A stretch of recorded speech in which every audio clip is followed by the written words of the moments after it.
Let's debunk the theory of north and south division for delimitation. अब देखिए, ये delimitation की बात होती है तो चालू हो जाता है कि भाई साउथ बड़ी प्रोग्रेस कर गया है, साउथ की जो है पर कैपिटा इनकम बड़ी हाई है, साउथ की पॉपुलेशन कम है तो उनकी सीट कम हो जाएंगी। Let's find out what actually is at the moment. आज की तारीख में हालात क्या है, जरा एक कंपैरिजन देखते हैं। एक बहुत छोटा सा मैं आपको कंपैरिजन दिखाता हूं। लोकसभा की सीट हरियाणा यानी नॉर्थ इंडिया से हरियाणा की देखें तो 10 है, लेकिन इसके पीछे पॉपुलेशन कितनी है? मात्र 3.4 करोड़, मात्र 3.4 करोड़। अब उधर केरल की बात करें तो केरल में कितनी लोकसभा की सीट है जी? 20, यानी लगभग 6 करोड़ पॉपुलेशन तो होनी चाहिए, लेकिन वास्तव में उनकी पॉपुलेशन भी 3.4 करोड़ है।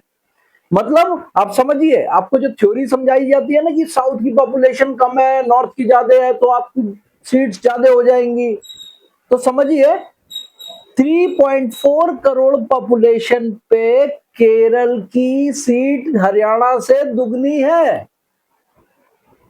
अब बात करते हैं दूसरे पैरामीटर्स की।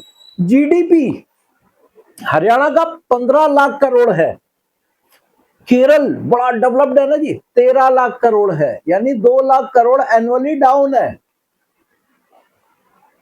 पता नहीं, समझ में नहीं आता कौन से चश्मे से ये लोग देखते हैं। अगला देखते हैं, ग्रोथ रेट की बात करते हैं।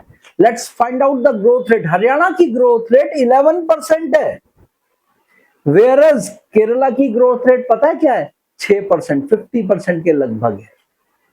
उसके बाद पर कैपिटा इनकम की बात करें, पर कैपिटा इनकम हरियाणा की 3 लाख पर एनम है, और जबकि केरल की केवल 3.17 लाख है पर एनम। जबकि आप जानते हैं मैक्सिमम केरलाइट्स जो है वो गल्फ में जाकर के काम करते हैं, पैसा भेजते हैं। उसके बाद फिस्कल डेफिसिट की बात करें तो 2.7 है जीडीपी का हरियाणा के, और पढ़ा लिखा स्टेट फिस्कल डेफिसिट रखता है 3.4%, 3.4% जीडीपी का।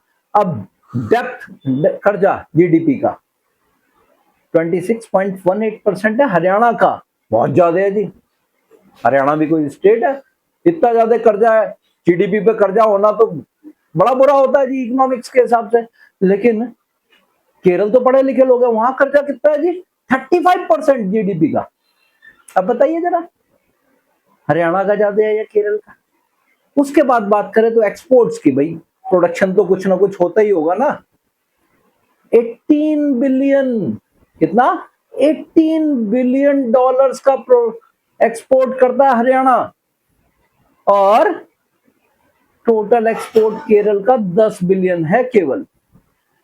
अब when you talk about all these parameters, जो इकोनॉमिक्स के पैरामीटर हैं, जो इकोनॉमी की बात करते हैं, उनमें सब में Haryana is much better than Kerala. बस एक वो लिटरेसी को छोड़ दीजिए, क्योंकि लिटरेसी की डेफिनेशन जो हमारे यूपीए के टाइम पे दी गई, one who can sign is a literate, तो केरल 100% लिटरेट बोलते थे, 99%, बिकॉज उनको बाहर से पैसा भेजना होता था तो साइन करना आना सीखना था। तो ये लिटरेसी का लेवल है। उसके अलावा एक पैरामीटर इकोनॉमी का बता दीजिए कि जहां पर हरियाणा केरल से पीछे हो।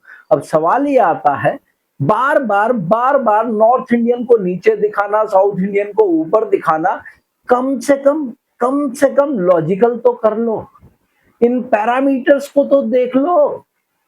थोड़ा सा प्लीज लॉजिकल बात करें तो ज्यादा अच्छा रहेगा। इतना अनफेयर ट्रीटमेंट ठीक नहीं है। Let delimitation happen, let the people get justice. ऐसा नहीं होना चाहिए। कहीं पर तो एक सीट पर 10 लाख वोटर हैं और कहीं पर केवल 5 लाख वोटर हैं। भैया बाकियों को भी ज्यादा दो, या फिर सबका इक्वल करो। तो मेक श्योर दैट ये जो स्टोरी आती है ना नॉर्थ और साउथ की, इसको डीबंक अभी अगली सीरीज में फिर करूंगा। देखिएगा एक और कंपैरिजन।